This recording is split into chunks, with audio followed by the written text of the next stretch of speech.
Welcome again to the Morningstar webinar on responding to the DOL Fiduciary Rule, what asset managers need to know. I'm Scott Burns, Global Head of Asset Management Solutions at Morningstar. We're going to speed this up a little bit since we're getting a late start here. Thank you for hanging around with us while we work through those technical difficulties. Humble apologies. We're going to take questions at the end, so for those that would like to ask questions, feel free to drop them into the comments section to the host and presenters, and we will sift through those and answer them as we go. A quick review of the agenda. What we're really hoping to accomplish here is bring you the insights that we've gathered from working with the advisor side, which Morningstar is incredibly engaged with right now in terms of how we're helping wealth platforms and advisors of all shapes and sizes comply with the Department of Labor rule. And in the end, we'll talk about next steps for asset managers as best we can see. So with that, we'll get rolling. What's the Department of Labor rule going to change? I have a tongue-in-cheek answer to that, and usually it's nothing. A lot of the trends that I think are going to happen post-Department of Labor rule have actually been going on for the past 6 years or so, if you've been paying attention. That move from commission to fee-based, or this change in the distribution model from a suitability to a fiduciary one, is what's behind most of the large trends dominating the headlines today, whether it's the move from active to passive or low-cost funds, even the growth of multi-asset strategies and continued investment into fixed income. At Morningstar, we've always been investor-focused, and so we're positive and pleased to see the Department of Labor rule moving the rest of the industry participants to a position where instead of having product at the center of the circle, the investor is going to move to the center of the circle. And because we've had that view for the past 30 years, we feel like we're in a great position to really help folks, create the conflict-free solutions that are going to help you and your wealth and advisor partners prepare for these imminent changes. So first, a review of how we're working with the advisor space right now. We are engaged with pretty much every advisor and brokerage participant in the industry right now. We have over 700 engagements happening, and we're using what we call Morningstar's 3D solutions. And this really helps understand, at the most basic sense, what the advisor is facing in terms of how they need to comply with this rule.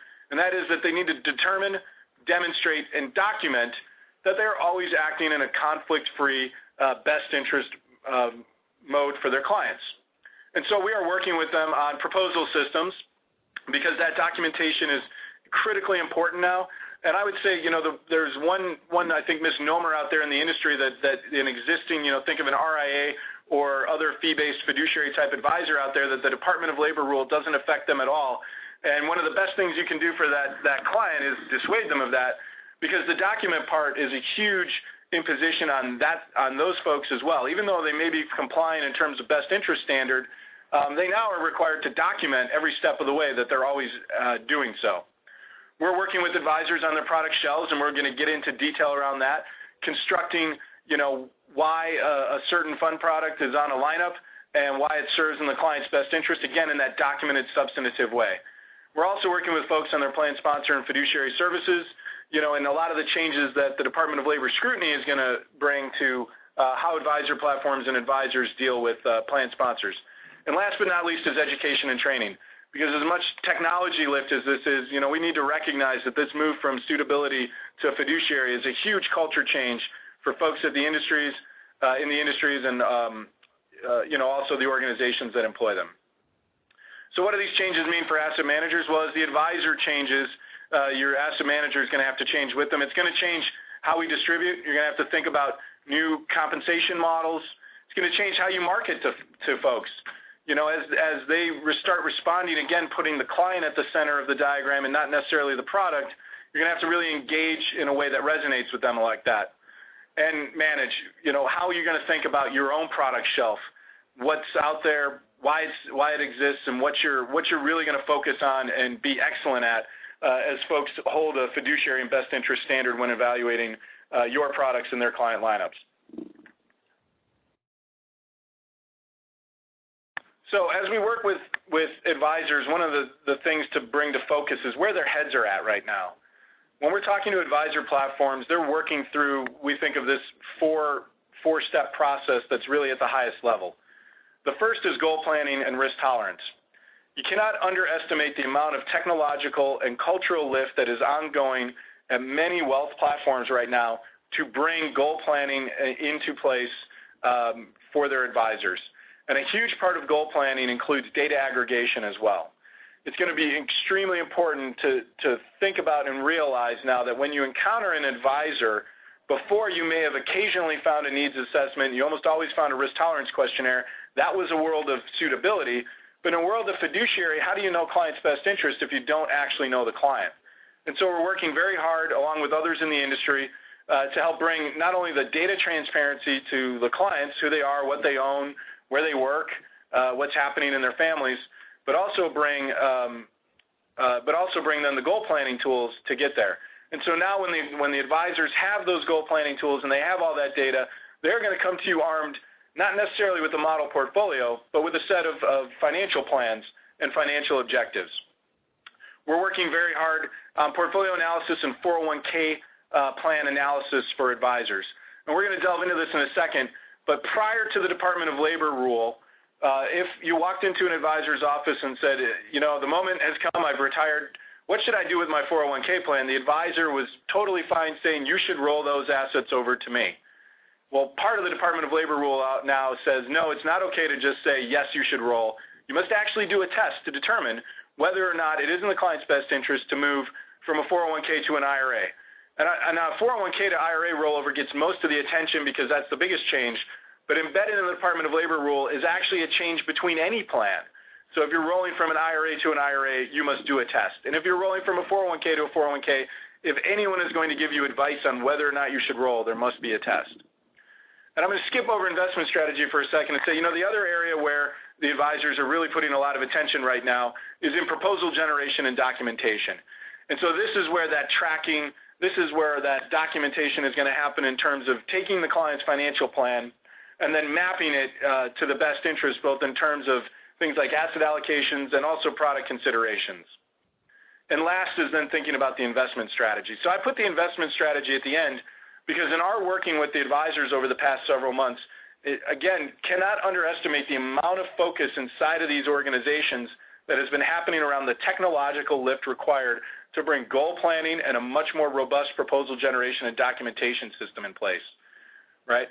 So when we're working with these teams, the DOL task force at any advisor firm is not talking to us about what they should necessarily be doing with the investment strategy, with the exception maybe of the product shelf. They're not talking about share classes. They're not talking about any of that. They are solely focused right now. All the attention from the exec level through that primary task force is on this technological lift. We are now starting to see the green shoots of focusing on the investment strategy and the distribution, but if that's one of the reasons why there's so much chaos around that. You know, I want to dig into the rollovers for a second, especially on the IRA rollovers. You know, we're putting together a really unique data set to help clients meet this need. You know, part of that best interest when the client comes in, especially on the 401k side, and says, should I roll over? It's now incumbent on the advisor to actually have knowledge of what is in what's in that client's 401k plan. And it isn't enough to know what they hold. The DOL actually has a plan-to-plan rollover test, so it's important to know what's in what plan.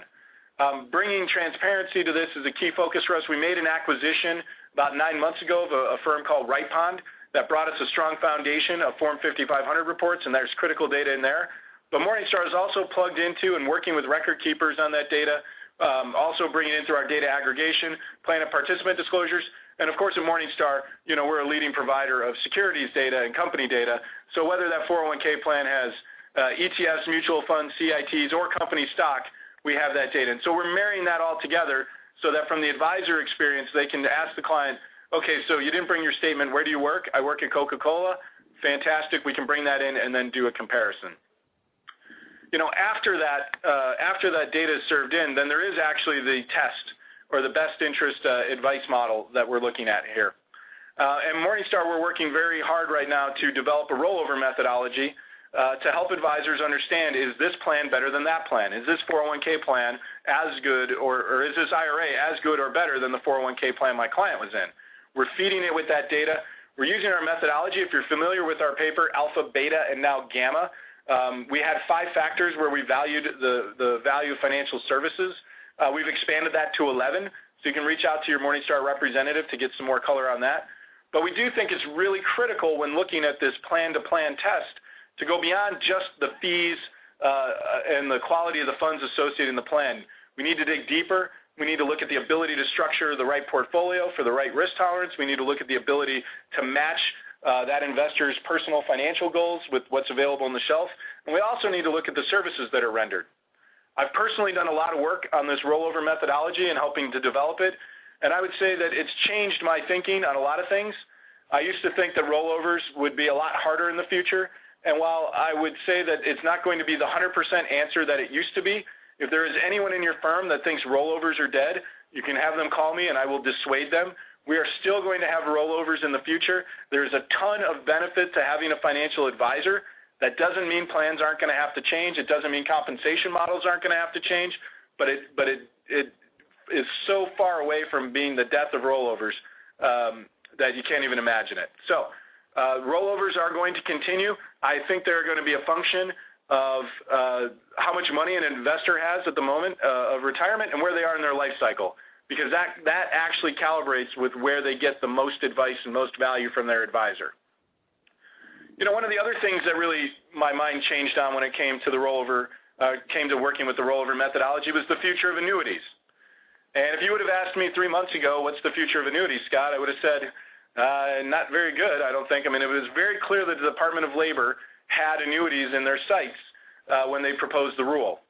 But as I worked through this rollover methodology, as I attached it to the financial plan, it became very clear to me that there are going to be plenty of cases where annuitized income is going to be the right answer for the client, especially when we put the investor at the center. The example I love to use is, you know, the client comes in and at the moment of retirement, they have $200,000 in their IRA or in their 401k account. What's the financial plan going to say? The financial plan is not going to say invest, you know, for your kids' inheritance with that. There's not enough money there. The financial plan is going to say annuitize that income, add it to your Social Security, and, you know, really run a tight budget, right? And so as we have these moments where we're going to see plenty of reasons to have annuitization, I've actually changed my tune, and I still think annuities are going to have to change. They're going to have to change in their compensation structure. They're going to have to change in the fee structures. They're going to have to change in the quality of the products that are under the hood. But they're far from dead. I think there's going to be a lot of very substantive reasons for advisors to put annuities into investor products or into investor portfolios. And so we continue to invest in annuities. And in fact, Morningstar is launching a fixed index annuity database that we hope to have ready for consumption in the first quarter of 2017. Took me a second. What year are we in? So I know top of mind for many folks is there's been some headlines about it, but it's also about, you know, what's the future of the product shelf, right? How at brokerage firms are the product lineups going to be changing? What can we expect? And also, you know, what's the role that Morningstar is going to be playing in this? And so I've brought Morningstar's expert in this, Michael Lasky, in to talk about the work that we're doing with firms in the field around that. And also, you know, I think as you listen to him talk about this, think about, you know, at the end of the day, your distribution to the home office in particular, you're looking in a mirror, right? The home office is got needs and they're looking for products, and you have products and you're looking for needs. So a lot of these same tools that we're using for the home office can be utilized in your own practice. So with that, I'll hand it over to Mike Lasky. All right, thank you, Scott. As Scott mentioned, my name is Mike Lasky, and I'm a product manager for Morningstar's manager research team, and have worked very closely with a handful of brokerage firms who, as you see, are trying to reconfigure their product shelves. For your distribution partners that work with retirement accounts, they must now apply a principles-based approach to demonstrate best interest product selection. And all of them are going through a very painful process of re-examining every retirement product to determine if it should be recommended by their advisor field force in the post-fiduciary world. Generally speaking, we've been hearing that they plan to reduce the number of products that their advisors can use, but all to different levels. In one case, the firm was considering decreasing the number of mutual funds and annuities available to its advisors by as much as 80%. Fewer product offerings are a result of these firms attempting to manage their legal liability under the new rule. So on your screen, you'll see some key trends, and in the first bullet point, this really highlights an area where these brokerage firms are turning to Morningstar for a solution that includes data, analytics, and research. Let's now look into how some of these firms are using Morningstar's solutions. For large, medium, and small-sized broker-dealers, Morningstar serves as a strong partner to assist their due diligence teams with their product shelf. The key takeaway here is that for larger firms, Morningstar offers a do-it-with-us solution, where we give them the necessary tools, data, and research to conduct due diligence on their own. For smaller firms on the right side of this slide, Morningstar offers a do-it-for-us solution, where we make the decisions and we offer the managed portfolios. And then for some firms in the middle, we have also been working on configuring a hybrid solution. One example of a large broker-dealer that has teamed up with Morningstar is Bank of America Merrill Lynch. To enhance their due diligence team and ultimately ensure that every single product, irrespective of account type, undergoes the same inspection and gets the same qualitative oversight, they chose Morningstar solutions to support their own home office team. So with decades of experience in Morningstar's refined set of processes that we use to analyze investments, Merrill found that the breadth and depth of our research and our global team of 110 analysts gave them insights that met their own internal expectations for due diligence. Let's now take a look at some of the tools that firms, including Merrill and others, are weaving into their own processes to determine their product shelf. So what you see here is a handful of questions at the top, and what we've noticed is that the majority of the brokerage firms are asking these same questions, and that's what you see on the screen here. But even at a higher level, to summarize it and keep it real simple, what they're really asking for is an end-to-end solution that provides protection for them. So using Morningstar's research is a way for these brokerage firms to deal with the potential challenges from an investor claiming they were wrong. So if the broker-dealer later gets sued for providing imprudent or for providing biased advice, their defense could be that, hey, we followed the prudent standard of care by using all of these tools below, and this is our process. So as you'll see, Morningstar's solution puts us in a unique position to support the needs of these firms that are managing their product shelf internally and need help end-to-end with all of their due diligence functions.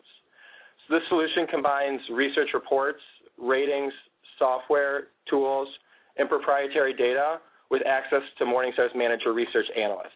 It's truly an ecosystem for independent research, both qualitative and quantitative. Let's dive deeper into two of these tools that I think will be of most interest to this audience, the research ratings and the scorecards. First, let's go through the research ratings and reports.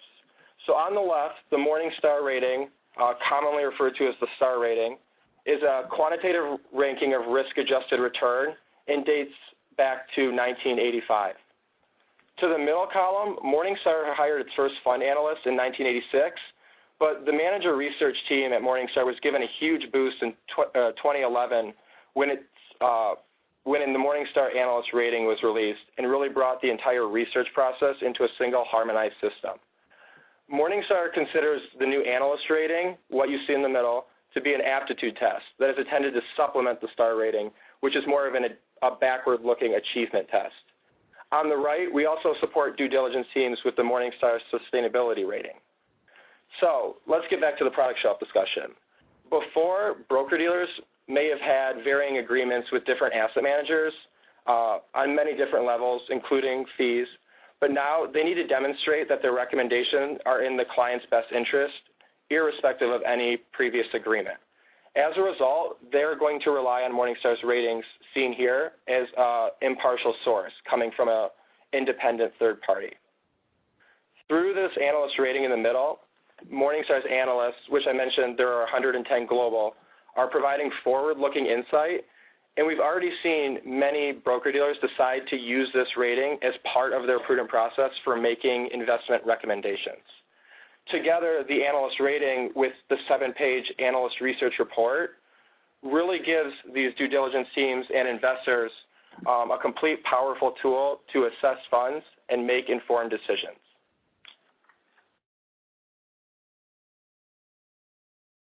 Next, you'll now see another core piece of Morningstar's solution, the new scorecards, which serve as fact-based guidance, and they complement the forward-looking analyst rating that I just discussed. When a fund doesn't have qualitative coverage by Morningstar's research team, the new scorecard will provide a holistic quantitative assessment, which ultimately will give these brokerage firms another tool to rationalize their entire product shelf.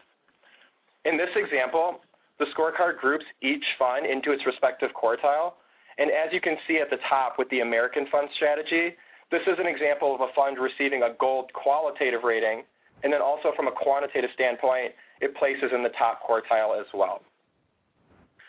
The scorecard calculations are based on quantitative data points that generally identify better funds when combined. To determine the factors or the inputs, Morningstar's research analysts, the same ones that write the reports, have done multiple studies to identify which data points are the most important for evaluating an investment. While there are scorecards currently for active and passive, as well as multiple categories, here you see one example for a product shelf of active large cap growth funds, and the analyst rating as well as the scorecard ranking. Among the 14 factors selected for this scorecard are manager tenure, manager investment, and fees, 3 factors that, as I said, our research team has found important to contribute to future alpha. Now, let's take a quick look into our due diligence platform, Morningstar Direct, where the scorecards are surfaced, so you can see what it looks like in real life for these broker-dealers. This is an example of inside Morningstar Direct, one of the scorecards, and you can see here how it's surfaced. This list is sorted by asset size, but the real message is that we're combining the qualitative analyst rating, gold, silver, neutral, and bronze, with a quantitative scorecard, and together we think that both provide a transparency that we know the gatekeepers will use to help determine their product shelf. For those on the call, these scorecards, as I mentioned, are new and were made available on October 1st, and these are a premium add-on for Morningstar Direct through our manager research solution. If you would like more information on this, please contact your Morningstar Direct Client Solutions consultant to learn more about the availability of these scorecards and the entire research solution. Now, let's return back to the deck and discuss the ways that smaller broker-dealers are counting on Morningstar to support their product shelf.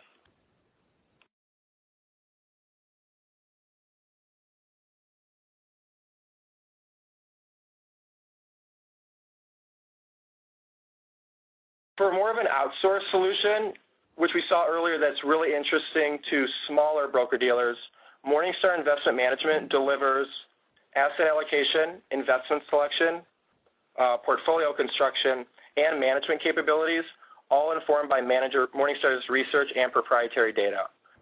If cutting thousands of investments from a product shelf seems daunting to many of these smaller teams, Morningstar's managed portfolios, what you see on the right here, can help. More firms are moving their advisors into these pre-constructed portfolios, and with Morningstar's outsourced solution, firms don't really have to worry about what's on their product shelf. Morningstar is the RIA, Morningstar is the due diligence team, and we cover it for them. So I hope this was helpful, and what you've seen today is really the end-to-end spectrum from the do it with us or do it for us solution that Morningstar is helping these brokerage firms with. For now, I'll turn it back to Scott Burns, and thank you for your time. Thanks, Mike. And, just to finish up on that, I think the greatest public service announcement I can give you on this call, I think, is really just how critical whoever in your organization is handling the Morningstar Manager Research relationship is.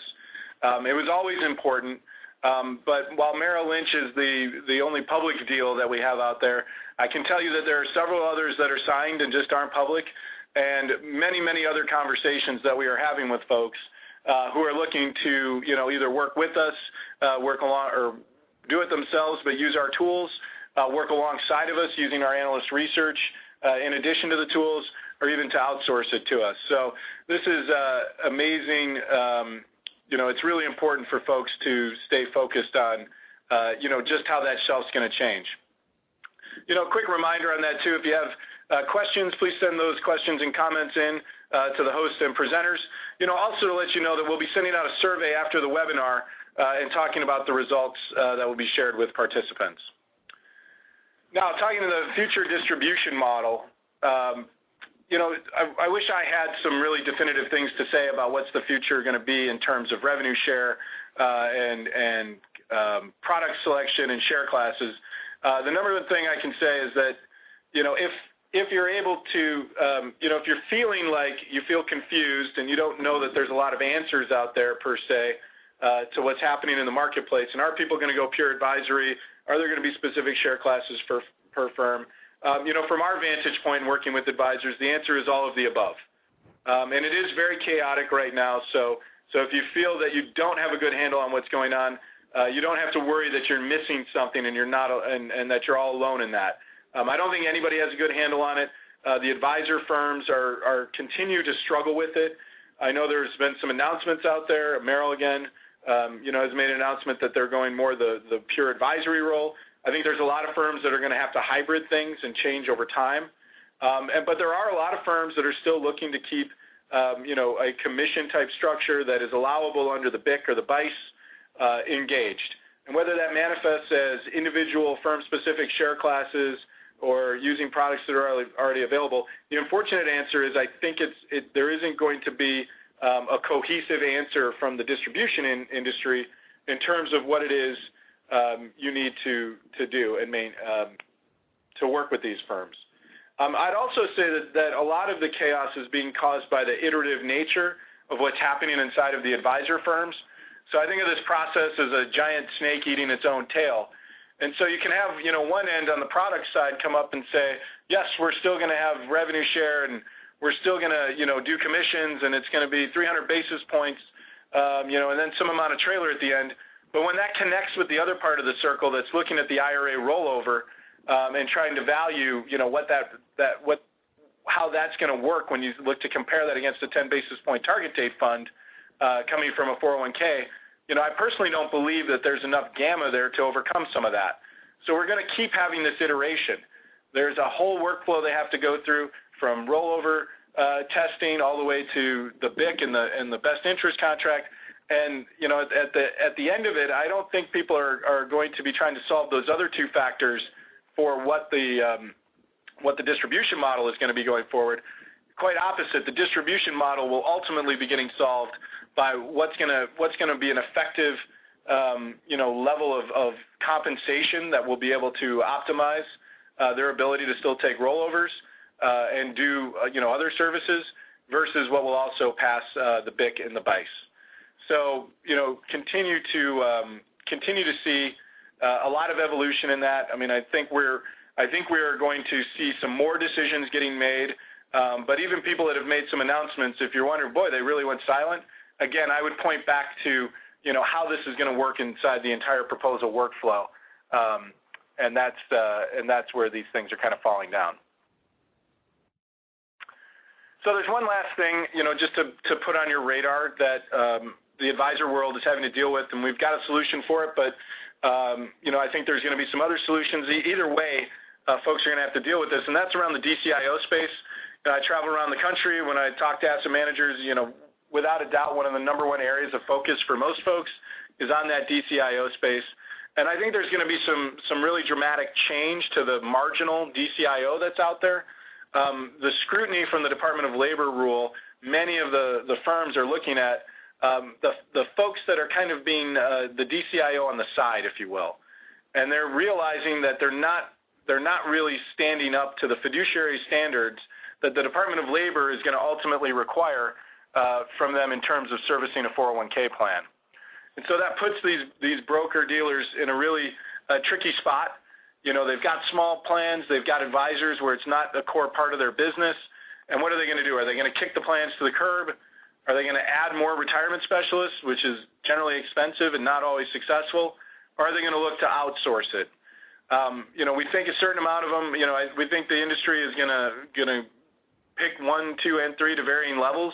But for those that pick 3, just again for awareness, Morningstar launched a couple months ago. We announced our Morningstar Plan Advantage, and so that is a provider-agnostic service, fiduciary service, that will be going out to advisors in the and broker-dealers in the DCIO space who are looking for a way to maintain those assets and really ultimately maintain those relationships because a lot of that DCIO on the side comes from a high net worth client who's asked the advisor to look after their 401k plan as well.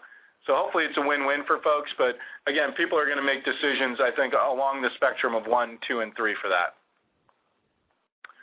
Last is education.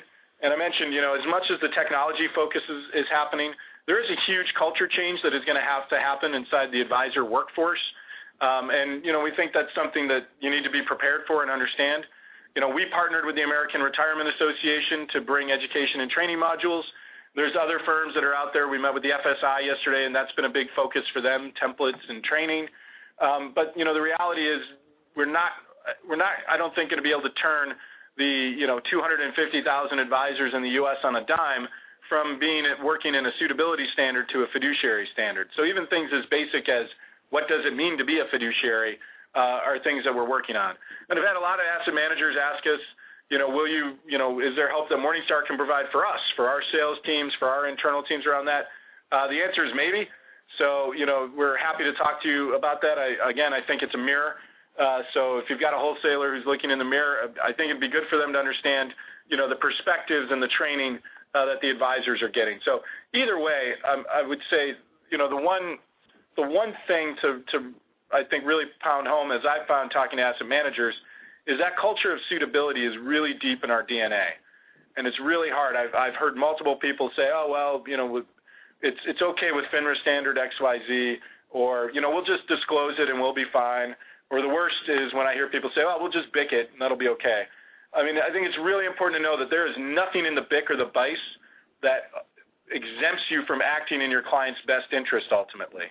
There's things that exempt you from doing some other stuff. The BICE is really more a tool for managing conflict, but it's not one from absolving you from it. And it's not one from absolving you from acting as that fiduciary. So I encourage everybody to look inside their organizations and really have a hard look for that suitability culture, even as asset managers, and weed that out and train that out as quickly as possible because the changes are happening, and you're going to be in a hard spot if even culturally you can't adapt to the new standards that the advisors are having to adapt to. So now we are going to talk about some things asset managers are going to have to do to prepare for this changing of the guard. I wish some things were more certain around the product distributions and the share classes, but even without that, I think there's some things that we know. Again, a lot of these trends have been happening for the past 6 years. So successful asset managers, and when we look back over the past 6 years, have adapted to a lot of these changes already. But for all of us, I think it serves as a good reminder that we're going to really need to think about how to reframe our offerings to support this advisory world, right? It's not just shifting from suitability to fiduciary. Again, at the center is going to be the investor, and that advisor is going to come armed with the investor's financial plan. And so you have to think about how your products are going to work in terms of rollovers, how annuities are going to be structured to successfully meet a best interest standard. What are those share classes? We can dream up a lot of things, but you have to pass not just the BIC test, but also be able to stand head-to-head with some of the lowest cost, most curated plans that are out there in terms of 401k plans. And that's going to have implications on revenue share, obviously. And if you're an asset manager that's also got a direct-to-consumer-based business with proprietary distribution, you should know that everything that we are doing to work with the advisor counts almost double for you, right? And so if you are going to at any point in time make that fiduciary recommendation to do a rollover, to buy these funds or those funds, you are no longer in a suitability disclosure world anymore. You are now in a fiduciary world as well, and you sure as heck better be demonstrating, determining, and documenting that you've put clients' best interests first. And so the trends, for asset managers that are being amplified, I think 6 years ago, if I went and asked an asset manager, what are your key initiatives for the year, I don't think cost cutting would have been in the top 5. And now every asset manager I talk to says number one initiative, cutting costs. And reducing expenses is critically important. If you haven't made the realization yet, fees are going down. There's no two ways about it. They have been going down. The Department of Labor rule is not going to reverse that trend. It is only going to accelerate that. And so as fees go down, it is going to become critical that you take a look at your business and outsource the things that aren't critical to you, that you think about consolidating providers. You look at things like benchmarking, where you're spending millions of dollars to borrow somebody else's brand, and better ways that you could do that. There's a marketing evolution that's happening. we're going to have to become smarter and get more ROI from our marketing activities in the marketplace. This is a great time not only because of the Department of Labor, but also the other investor preference trends in terms of engagement along the digital space. I'm always struck by how people say, oh, it's the millennials. Well, the boomers are very digital people as well, and increasingly using things like Facebook and their mobile. You have to tell a portfolio-driven story. That's super critical. If you don't know the fact sheet sale is going to be dead in a post-DOL world, it's not about is this fund better than that fund. It's going to be about can your fund help my client achieve their goals? Can you help me help my client achieve their goals? And you can only answer that by talking in a portfolio story manner. Now we have to think about these industry transitions. There's a whole lot of things that are happening. We are going to have more automated advice in the future, and it's not because Silicon Valley is going to destroy the old guard in terms of being quality or being the distributors of financial services.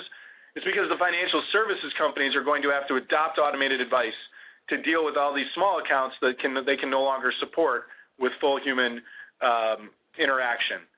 And so among the transitions, demand for low fees, goal-based investing, sustainable investing. In terms of goal-based investing, one thing I'd point out for folks is that, again, thinking of that financial plan, financial plans beget financial goals. Financial goals need to be met by investment objectives. But right now, there is a chasm in the marketplace separating what the financial objectives are going to say and the types of investment objectives we create. The financial plan is not going to come out and say moderate risk portfolio. Financial plan is going to come out and have a much different answer. And the other thing I would say, too, is that we're moving from a world, again, think of that data aggregation I talked about in the beginning. We're going to be moving from a world where we knew basically nothing about our investors to a world where we know everything about our investors. How is that going to connect?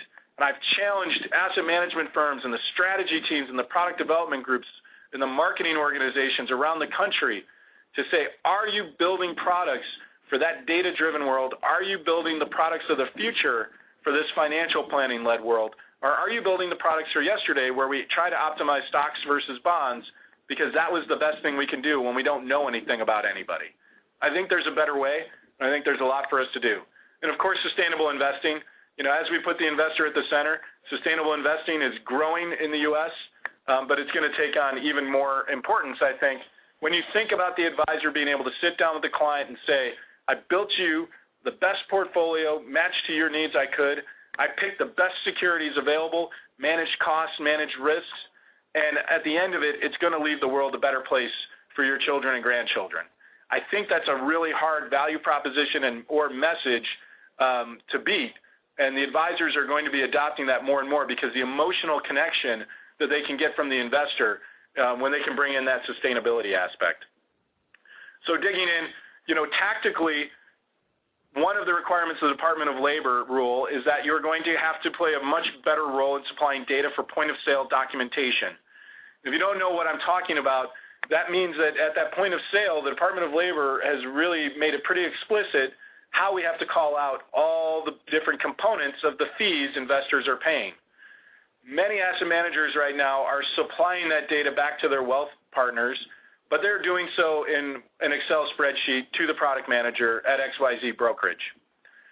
That data is going to need to be operationalized in a way that it can show up in your fact sheets if they're going to be used at the point of sale, in the internal documents that the advisor is going to produce for that point of sale.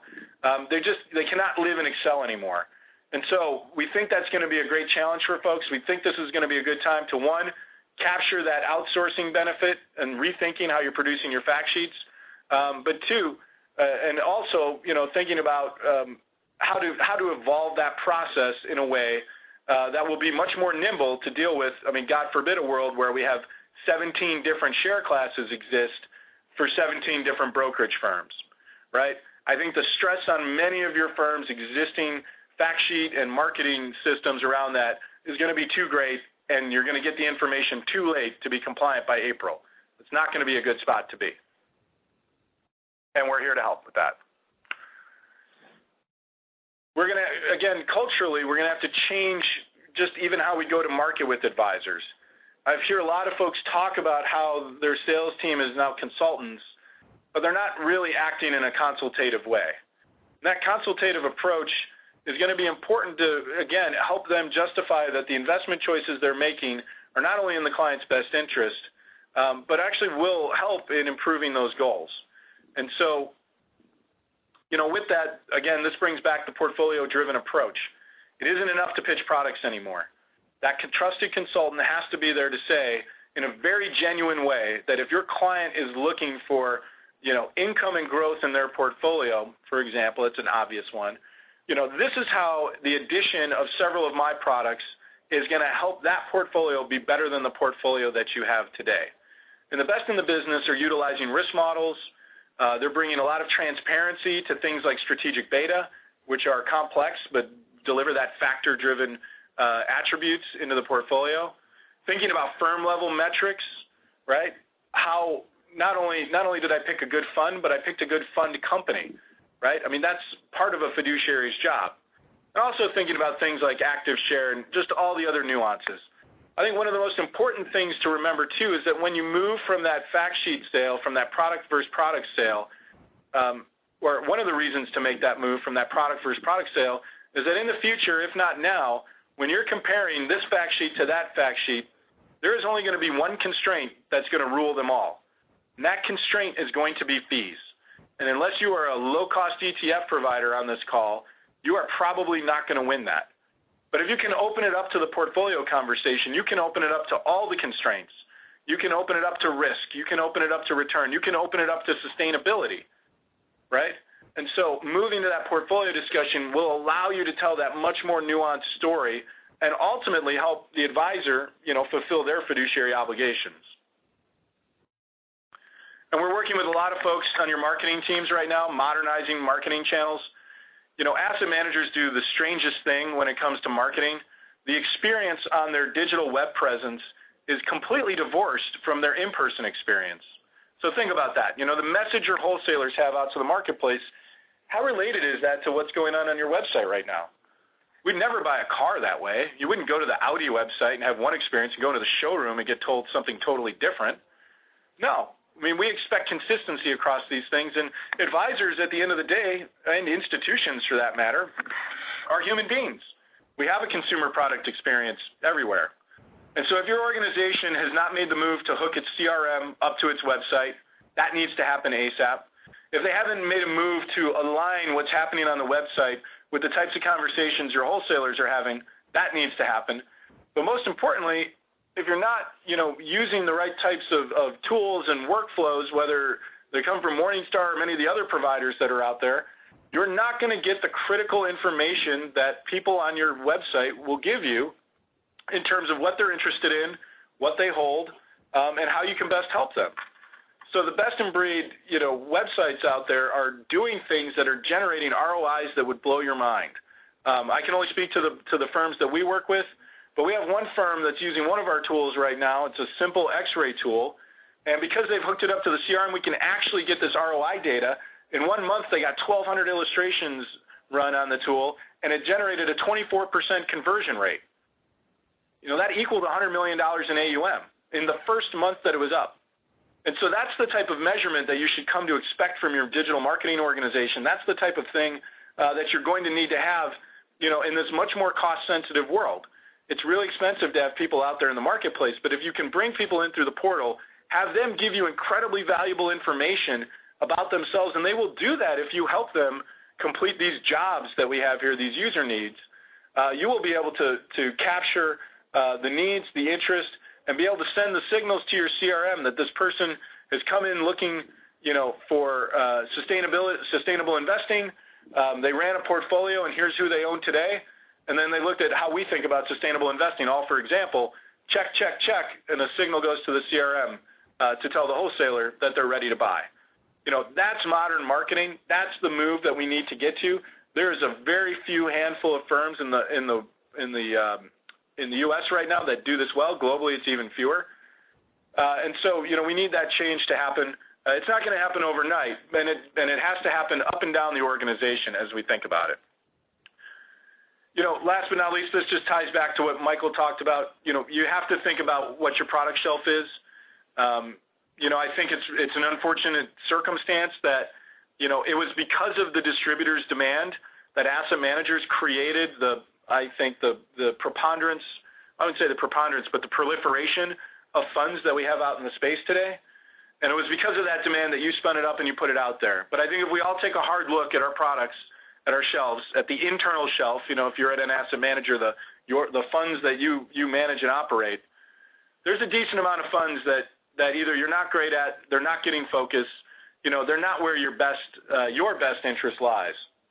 And so to tie back to what Mike Lasky talked about, I don't know why you would evaluate your lineup any differently than your investors are evaluating their lineups. And so, taking a hard look at that, having the really tough talks internally. I think there's a good amount of firms out there where shrinking is going to be the key to growing.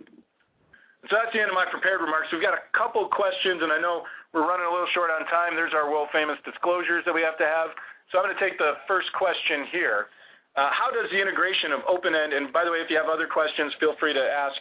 I'd also say one more time, we're going to be sending out a survey. The survey is not whether or not you enjoyed the webinar. The survey is about how you think the Department of Labor rule is going to change the way you're operating your business, and what's your forecast for the future. So please take some time to answer that. If you answer the survey, we are going to share the results back to everyone who answers it, and we will also be sharing the PowerPoint deck that goes along with this talk. So the first question, how does the integration of open-end mutual funds and ETFs into the same Morningstar universe optimize the due diligence process, considering the two have different management styles and therefore warrant different screening metrics? That's a great question. I'd say from the advisor experience that we're dealing with, while there are additional metrics that you would look at for each, at the core, the investors, the home offices, the gatekeepers, even the RIA, are looking at the two on a similar playing field. The integration of the two ratings has been met with a lot of cheer from the advisor side, right, Mike? I mean, they were happy to see it. They needed to see it.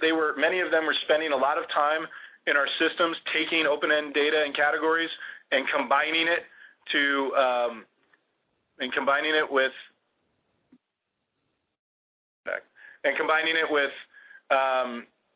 the ETF space. So by bringing these all together, we've actually removed a step from the investor side. So the investors are looking at it together. We view them together. At the end of the day, an ETF is a 40 Act mutual fund in general. I know there's some exceptions. But we think, that that's a common choice for investors to pick, or they're products that investors are picking between to meet those client goals. Our next question. What products does Morningstar anticipate growing due to the DOL rule BIC? Mutual funds, retail SMAs, ETFs, what products put the advisor in the best situation when discussing the BIC with clients and / potential litigations? One, I actually want to thank the questioner for that. I think thinking about the client's potential litigations is the best way to think about these things. I think it's hugely important to know that when you're talking to the advisor, what's going to be going through their head is, okay, when I'm standing in court and this class action lawsuit is happening across from me, what is going to be the best way for me to optimally get motion dismissed, if not get sued in the first place at all? I think everybody's pretty aware that there's going to be lawsuits. The goal is to get them dismissed as quickly as possible. I think, obviously, low cost is going to be easier to defend. So whether it's ETFs or index funds, the trends that we've seen growing there will continue. And, before I think it was good business, not necessarily about active versus passive. If you haven't ever heard me say that line, I always joke that Jack Bogle of Vanguard has written the same book for 30 years, and they all say the same thing. That doesn't explain why active passive started switching, really over the past 6 years or so. So I think a lot of it has to do with this change in the distribution model and the compensation, and nothing to do with any of the investment merits of active or passive per se. And I would also point out, if you look in the data, that low-cost active has been growing quite a bit, right? So what we've really been seeing, when you look at the data, we have a great study that we do where we've chopped flows into, on the active side, flows into quintiles, first quintile, second, third, fourth, fifth. To get into the first quintile, you're generally an institutional share class or something like R6, very clean. The others are the commissions and the loads and the trailers. And what we're really seeing, massive inflows into that cheapest quintile source of funds and significant outflows into the others, which to me says more about the unwinding of the commission model than it says about active management in general. not to say that there's not growing interest in passive and robust growing interest. So I do think, the Department of Labor rule is going to be a tailwind for ETFs. I don't think it's going to have as traumatic of a effect on mutual funds as many think. I don't think it's the end of mutual funds by any means. I still think there's a lot of value to that structure. But I also do think, I think you asked about SMAs. I think SMAs are going to be another great space for growth. We've been seeing that happening already, and we expect that. I think what that really highlights, that growth of SMAs, is the investor moving, again, not just from product at the center, but a vehicle at the center, moving now when they're making these investment decisions to more of a strategy level. And so if you're not aware, Morningstar has been in an ongoing project the past 2 years to re-architect our fund databases. Right now we have funds and then we kind of link them to strategies at the end, but the fund is the start of the architecture. We're flipping that on its head to get to a point where the strategy is the starting of the architecture, and then the vehicles, it could be an SMA, it could be an A-share mutual fund, it could be a UCITS fund in Europe, it could be an ETF. As long as they all share the same strategy, they'll be linked together. And so that's a big change for Morningstar, and for those of you that are used to working with our data to expect in the coming months. And so with that, thank you for sticking around a little extra. Sorry about the technical difficulties earlier. As I said, we're going to be sending out a survey after this webinar. Please fill it out. You'll get the answers of your colleagues as well. We'll be sharing those with folks, and we'll also be sharing the PowerPoint through that survey. So thank you very much. If you have any other questions, please feel free to reach out to your Morningstar contact. And everybody have a great day.